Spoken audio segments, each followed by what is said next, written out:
आगमज्ञा प्रवर्तिनी परम पूज्य गुरुदेव श्री के चरणों में मम जीवन तालिका परम पूज्य गुरुदेव श्री के चरणों में उपस्थित धर्म प्रेमी श्रावक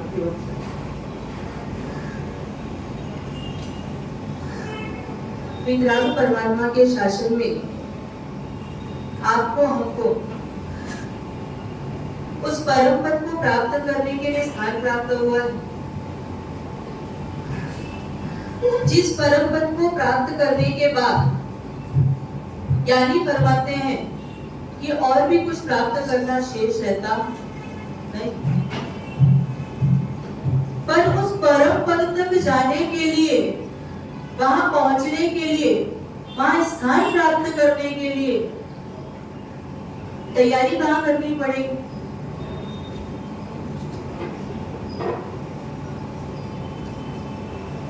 सिद्ध शिला में विराजमान एक भी सिद्ध आत्मा को दूसरी किसी सिद्ध आत्मा से ना कोई राग है ना कोई द्वेष।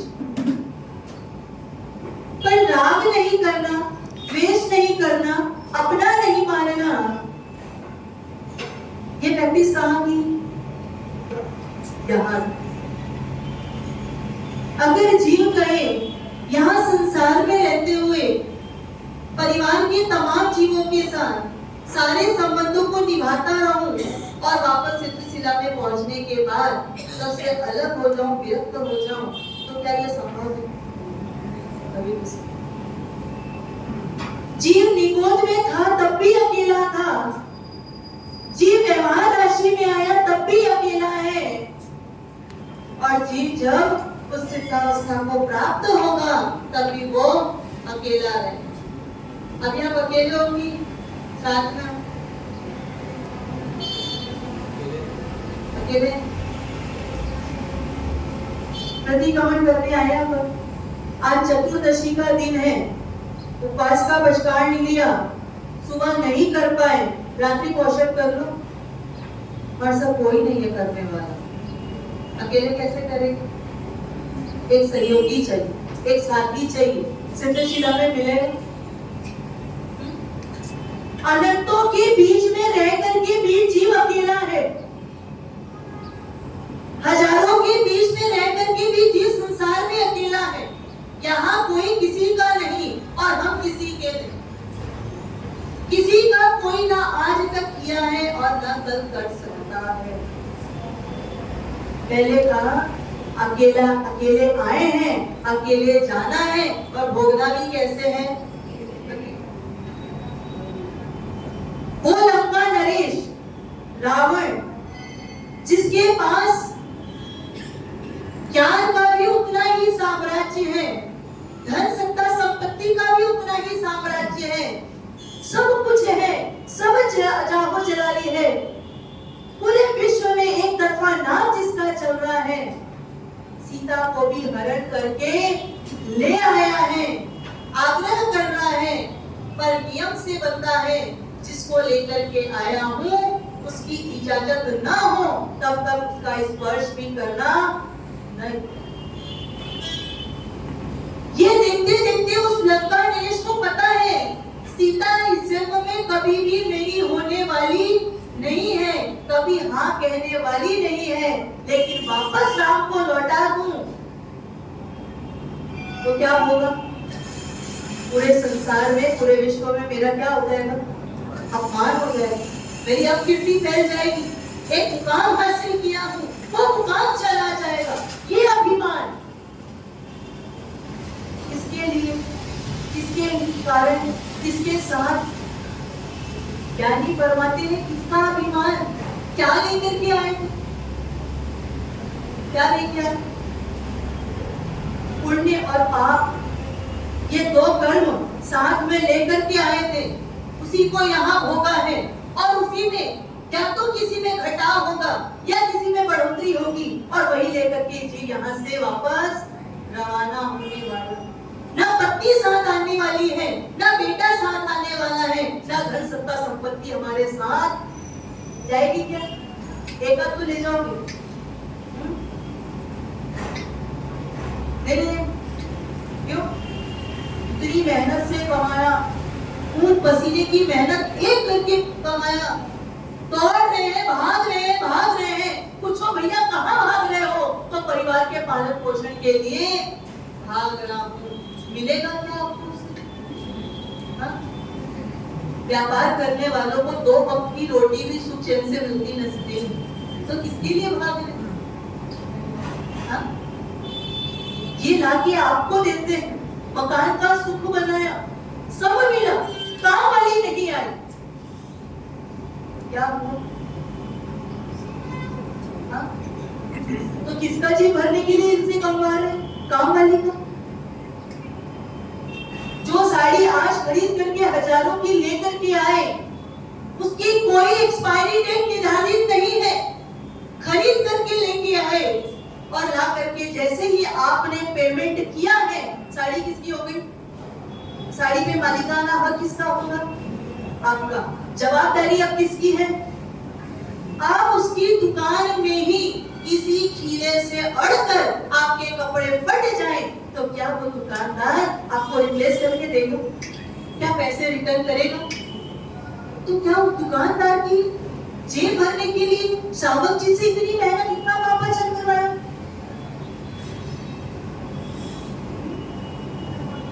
अच्छे पकवान बनाए और पकवान बना करके भोग किया। एक खाया बीपी बढ़ गई, दूसरा खाया शुगर बढ़ गई, तो क्या उन डॉक्टरों की जेब भरने के लिए पापाचार किया? किसके लिए? किसके लिए? बच्चा हुआ, बच्चों को पढ़ाया, अच्छी से अच्छी स्कूल में पढ़ाया, और पढ़ाने के बाद आज उस बच्चे को इतनी तमीज नहीं कि वो आपके सामने ढंग से बात कर सके, तो क्या स्कूल वालों की जेब भरने के लिए पैसे दो? उनके लिए पापाचार किया? किसके लिए किया? और सबके लिए किया, और डंडा कौन खाएगा?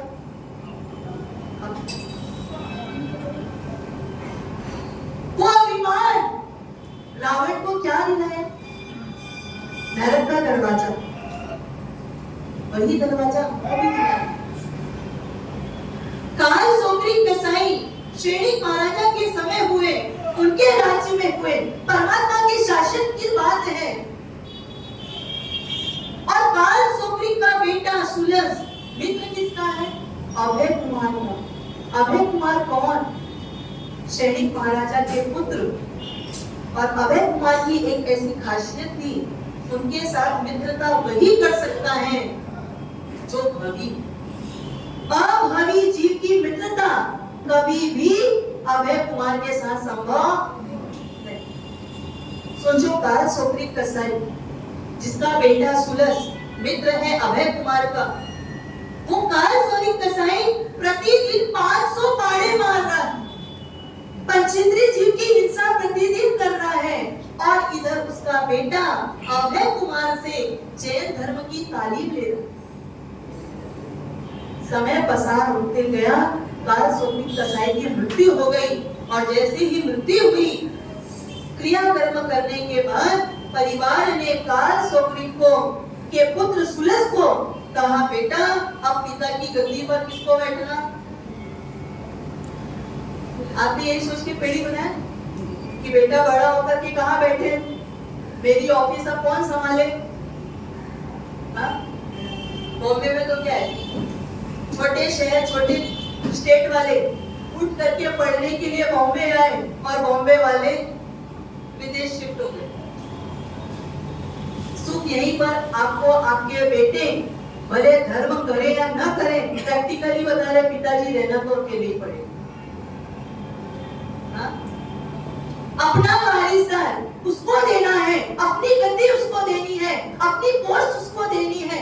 हर व्यक्ति सोचता है जो व्यापार मैंने खड़ा किया है, कल व्यापार को आगे मेरा बेटा। ऐसा ही परमात्मा महावीर ने भी सोचा, ऐसा ही सुधर्मा स्वामी ने भी सोचा था, ऐसा गौतम स्वामी ने भी सोचा। मेरे प्रभु के शासन में आने वाले मेरे प्रभु की पेढ़ी संभाले, लेकिन हमने वो पेढ़ी संभाली भूल गए। पेढ़ी का एड्रेस भी नहीं पता है। और ढूंढने का प्रयास भी नहीं है, जानने की कोशिश भी नहीं है। पर संसार की तमाम गलतियां अपने बेटे को देने की इच्छा, तमन्ना, लालसा हर पिता को होती। पिता के जाने के बाद परिवार कह रहा है सुलस को कि बेटा अब तेरे को पिता की गद्दी संभालनी है, ये व्यापार तेरे को आगे बढ़ाना है। सुलस कहता है मैं जीव हिंसा नहीं कर सकता, मैं हिंसा के कार्य नहीं कर सकता, मैं 500 पाड़े क्या, मैं एक पाड़े को भी मारने के लिए हाथ में छुरी नहीं ले सकता। और जो हिंसा होगी उस हिंसा के बदले जो पाप कर्म बनेंगे उसकी सजा तो मुझे ही भोगनी पड़ेगी। परिवार क्या कहता? अरे कुछ नहीं होता, ये तो वारसागत आया हुआ है, ये पीढ़ी दर पीढ़ी हमारे यहाँ यही व्यापार चला है। और जो व्यापार पीढ़ी दर पीढ़ी चलता है उस व्यापार को करने में कभी भी पाप लगता नहीं। ऐसा है क्या? सब कह रहे बेटा मैं भी करा, तेरे दादा भी किए, परदादा भी किए, उनके पिता भी किए, उनके पिता भी किए, तो तेरे को पाप लगने वाला सही है? अरे बेटा 60 साल के हम हो गए, अभी तक हमने रात्रि भोजन नहीं छोड़ा और तू पाठशाला जाकर के रात्रि भोजन का नियम नहीं करके आ गया। अभी तू दुनिया क्या देखा है, अभी खा ले, लेकिन 60 साल की उम्र के बाद छोड़ने की बात पाप नहीं लगेगा ना 60 साल तक? कर्म कौन सी उम्र में बनता है, कौन से भाव में बनता है? ना भाव बाधक है ना उम्र बाधक है, ये कर्म तो इतना बेशर्म है कि ये कहीं पर भी आ जाता है। आपसे कर्ज लेने वाले, आपने जिनसे उधारी ली है वो आपसे तकादा करने के लिए आपके घर में आ सकते हैं, आपके बेडरूम तक पहुंच सकते हैं, पर ये हमारा ये कर्म वॉशरूम को भी नहीं छोड़ा। वहां पर भी अगर शरीर के श्रृंगार में या किसी भी विचारों में आपके भाव ऊपर नीचे हो रहे हैं तो वहां भी कर्म सत्ता अपने को छोड़ने वाली। वो गटर जैसे गटर में रहने वाले उन छोटे छोटे जीवों पर भी वहां जाके कर्म सत्ता उनको फंसा देती है। तो अपन क्या सोचते हैं? 5 करोड़ के बंगले में रहेंगे तो कर्म सत्ता नहीं पकड़ेगी, झोपड़पट्टी वालों को पकड़ेगी, किसको छोड़ेगी, किसको पकड़ेगी? सबको पकड़ेगी। अपना कर्म अपने को भोगना पड़ता है। माँ कहे, पिताजी कहे, कोई भी कहे, कर्म खुद का होता है और खुद को ही भोगना पड़ता है। कार्ल सुलस ने बहुत समझाया, पर परिवार जब समझने को तैयार नहीं हुआ तब सुलस कहता है कि लगता है ये परिवार वाले बातों से मानने वाले नहीं, कुछ उपाय करना पड़ेगा। और उपाय करने के लिए सुलस एक कुल्हाड़ी लेकर आता है और लाते ही साथ कुल्हाड़ी से अपने पैर पर जोर की वार करता है, खून की धार निकलती है, जोर जोर से चिल्लाता है, मुझे बचाओ, मुझे दर्द हो रहा है, सहन नहीं हो रहा है, मेरा दर्द ले लो। मां जाती है, कॉटन, बैंडेज सब लेकर के आती है, दवा कर रही है, सब कर रही है, खून निकलना बंद हो गया, लेकिन दर्द कह रहा है खून बंद हो गया लेकिन खून नहीं दुख रहा है, पैर दर्द कर रहा है, घाव में पीड़ा हो रही है, वो दर्द ले लो। ले सकते? घर वालों ने तो कहा बेटा ये तो वारसागत आया है, ये व्यापार कर, और जो कर्म बंटेगा उस कर्म को जैसे धन का बंटवारा होता है वैसे कर्म का भी बंटवारा कर सकते हैं? पक्का नहीं कर सकते, तो फिर आप नहीं बांधोगे कर। कोशिश करें, किसकी कोशिश करें? कोशिश करने वालों की कभी हार नहीं होती, और जो हार जाए उसने कभी कोशिश नहीं की, ये उसकी पहचान। लगता है डर कर्म से, कर्म से कहां छूट सकते हैं? मात्र ये जगह पर ऐसा मत मानना कि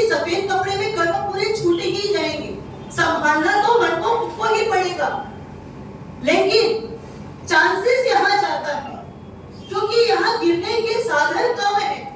आपके पास पग पग पर साधन है, पग पग पर आपको गिराने वाला है। एक कुछ नहीं, एक सामान्य सी बात है, एक बुखार आ जाए, डॉक्टर देखने बुखार को गुरु भगवत को भी आता है और डॉक्टर आपको भी देखने आते हैं और क्या कहते हैं, ये दवा आपको रात को लेनी पड़ेगी। और डॉक्टर के सामने आप क्या हो जाते हो, सरेंडर हो जाते हो। जो कभी पंच महाव्रतधारी के सामने सरेंडर नहीं हुआ, जो 3 लोग के नाम के सामने सरेंडर नहीं हुआ, वो 1000 रुपए की फीस देने वाले डॉक्टर के सामने अपन सरेंडर हो जाते। क्यों दिखाया उस डॉक्टर ने हमको? क्योंकि आपके पास उसका लाइसेंस नहीं, उसको पता है आप नियम थोड़ा ही लिए हो और शरीर का मोह जाता है तो आप उसकी बातों में डगमगा जाओगे। लेकिन पंच महाव्रतधारी एक बार मरना पसंद करते हैं, लेकिन डॉक्टर की शरण को 100% स्वीकारना सहन करते। गुरुवर्या श्री की दीक्षा को लगभग 3 से 4 साल हुआ हो। ऐसा प्रसंग हुआ, स्वास्थ्य कमजोर पड़ा और सूर्यास्त के आसपास बेहोश, उम्र भी छोटी, 13 वर्ष की उम्र में दीक्षा ली, 3-4 साल हुए तो लगभग समझो 17-18 वर्ष की उम्र है।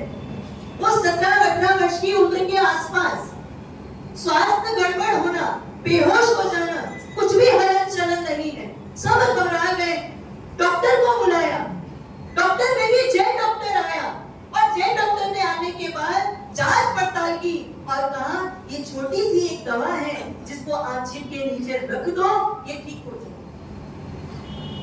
उस समय बड़े गुरु महाराज थे, उन्होंने कहा सूर्यास्त हो चुका है, पानी की एक बूंद भी हम ग्रहण, कोई दवा की तो कोई बात ही नहीं। जैन डॉक्टर है, कह रहे हैं महाराज साहब दवा दे दो, नहीं तो पंचेंद्रिय जीव की हिंसा का दोष आपके माथे आ जाएगा। आएगा नहीं आएगा? डॉक्टर कह रहे हैं जा भी सकते हैं और बच भी सकते हैं, गोली दे तो बच जाएंगे, नहीं दोगे तो कोई गारंटी नहीं है, स्वीकार किया नहीं दे सकते हैं। तो डॉक्टर कहता है पंचेंद्रिय जीव की हिंसा का दोष लग जाएगा, तो देना कि नहीं देना? हाँ? क्यों नहीं देना? तो आप कहाँ हो? महाराज साहब की बात है तो नहीं देना, अपनी बात हो तो ले लेना। हम शासन में है कि बाहर है? आप जिन शासन में हो कि प्रशासन में? प्रशासन वाला विज्ञान मानता है, जिन शासन वाला जिनकी आज्ञा मानता है। नहीं दिया, पूरी रात स्वाध्याय सुनाते रहे, नवगार सुनाया, परमात्मा की वाणी सुनाते रहे और सुनाते दूसरे दिन लगभग 9 बजे के आसपास होश आया। ये जिन शासन है, ये परमात्मा का शासन है, परमात्मा की एक भी आज्ञा आपके मौत के घाट उतारने वाली। आयुष्य प्रबल है तो कोई कुछ नहीं कर सकता, आयुष्य कमजोर है तो आपको परमात्मा भी वहां पर बचा नहीं सकते हैं। लेकिन परमात्मा की आज्ञा आने वाले हर जन्मों में आपको कर्मों से छुटकारा देने की ताकत रखती है। यानी तिरने की साधन कहाँ है ज्यादा? यहाँ। लेकिन आपको रहना कहाँ है? क्यों रहना है घर में? हाँ? शरीर अब साथ नहीं देता, माना शरीर साथ नहीं देता, मन साथ देता है। मन साथ देता है कि नहीं देता? बता। शिक्षा लेने के लिए आपका शरीर अभी वर्तमान में सशक्त नहीं है, पर मन सशक्त है कि नहीं ये बताओ। मन सशक्त है कि निकाह में मन सशक्त है कि नदी तो चौमासा लागे पहला होटल में शा માટે ગયા હતા તમે? पाप करने के लिए ये मन 100% सशक्त है, लेकिन परमात्मा की आज्ञा का पालन करने के लिए मन इतना कमजोर है। हाँ?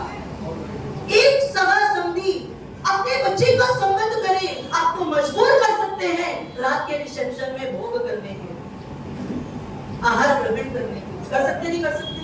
क्या करें हमारे साथ? करीब वाले, सगे हैं, रिलेटिव हैं, मेंटेन करना पड़ता है, स्टेटस मेंटेन करना पड़ता है, सोसाइटी मेंटेन करनी पड़ती है, रिश्ते मेंटेन करने पड़ते हैं। अरे पहले ये रिश्ते, ये पति, ये परिवार, ये आपकी सगा संबंधी किसकी बदौलत मिली? आपने अपनी बेटी का संबंध किया, किससे किया था संबंध? लड़के से। संबंध लड़के से किया। अब लड़के के सास ससुर ये सब किसकी बदौलत मिले आपको रिश्ते में? लड़के की बदौलत। तो ये पूरी जागो जलाली, ये सत्ता संपत्ति, ये सब, ये समाज, ये गुरु भवन किसके रिश्ते से मिले आपको? प्रभु के। तो प्रभु के साथ दगाबाजी और उनके अनुयायियों के साथ, उनको मानने वालों के साथ गाढ़ा रिश्ता, ये संभव हो सकता है? व्यापार में संभव है। आपके जिस क्लाइंट ने आपको एक अच्छा क्लाइंट दिलाया हो, तो क्या आप उस क्लाइंट को छोड़ दोगे? क्या उसके साथ व्यवहार ठंडा कर दोगे? क्या उसकी बातें मानना खत्म कर दोगे? हाजी हाजी करेंगे। अरे मेरे प्रभु कहते हैं भैया तुम हाजी हाजी मत करो, जितना कहना बस उतना करो, जो किया हो वो मत करना, जो कह रहा हूं बस उतना ही करना, क्योंकि जो कह रहा हूं वो मैं नहीं कह रहा हूं, मेरे से पहले आने वाले अनंत तीर्थंकर कह करके गए हैं, उसी रास्ते से चल करके गए हैं। इसलिए कहता हूं भैया जो मैं किया वो मत करना। मैंने संकल्प किया माता पिता के जीवित दीक्षा नहीं लूंगा, तू इसको मत फॉलो करना। मेरी मजबूरी थी, मैंने कोई ऐसा धर्म बांधा था जिसके उदय में मेरे को ये संकल्प लेना पड़ा है। तुम भैया ऐसा संकल्प मत लेना, क्योंकि ऐसा संकल्प जब तुम यहाँ लोगे तो जब तुम सिद्ध अवस्था में जाने के लायक हो जाओगे तब तुमको ये कर्म अड़ जाएंगे, ये तुमको रोक लेंगे। मत करना, अभिमान मत करना पद का। मैंने किया था चक्रवर्ती पद का, वासुदेव पद का, तीर्थंकर पद का, तो ब्राह्मण की कुक्षी में जाना पड़ा था। अरे मैं तो तीर्थंकर बनने वाली आत्मा था, इसलिए मेरे को वहीं तक जाना पड़ा। तुम्हारा अभी निर्धारित नहीं है कि तुम तीर्थंकर बनोगे कि नहीं बनोगे, तुम कहां चले जाओगे। मत करना। किस लिए किया भगवान ने सब इतना सहन हम जैसे पामर जीवों के लिए कि भैया ये जीव तुमको मैंने जो सहन किया 12.5 वर्ष वो तुमको सहन करना। सबसे लंबा समय छद्मस्त अवस्था का दीक्षा लेने के बाद भगवान महावीर का रहा और सबसे ज्यादा उपसर्ग भी भगवान महावीर को रहे। क्यों क्यों ऐसा हो? पहले के तीर्थंकरों ने भी राज सुख भोग कर संयम स्वीकारा है, लेकिन उनको ज्यादा समय नहीं लगा जीवों को प्रतिबोध करने के लिए, ज्यादा समय नहीं लगा उपसर्गों को पेश करने के लिए। कारण क्या था?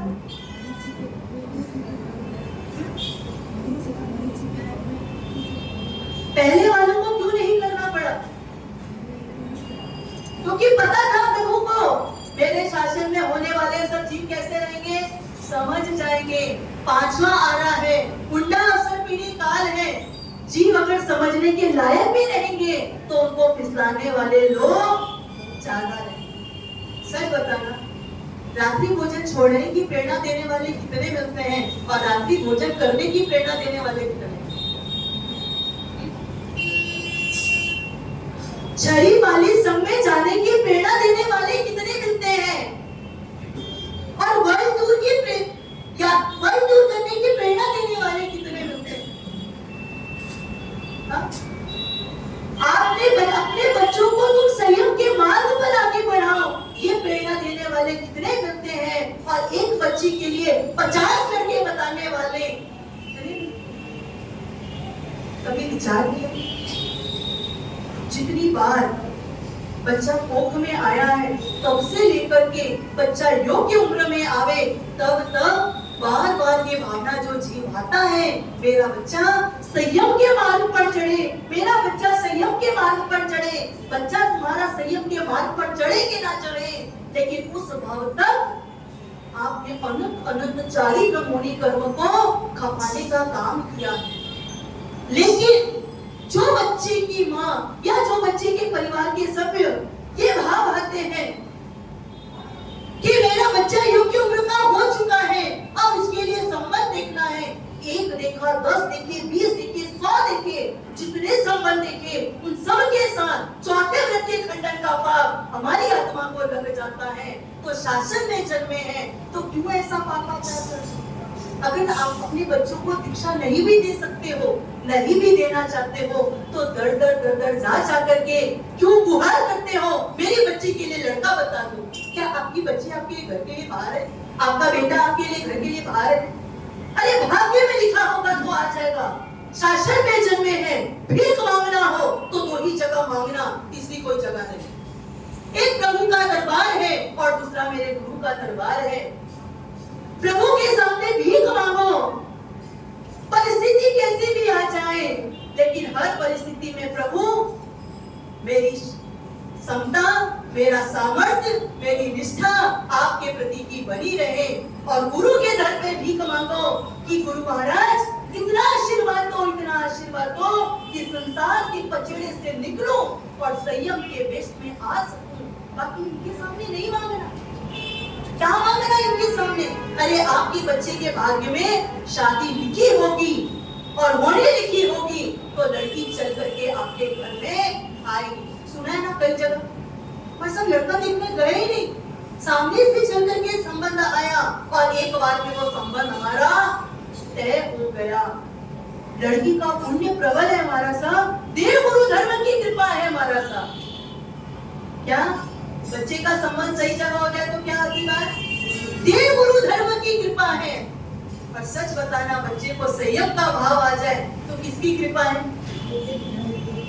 ये हमारा सबकी चालबाजी, ये निकलती है लाइन, ये हमारा सबके औघे का प्रभाव है, ये मंत्र भूखे हैं, ये जान में फंसाए हैं।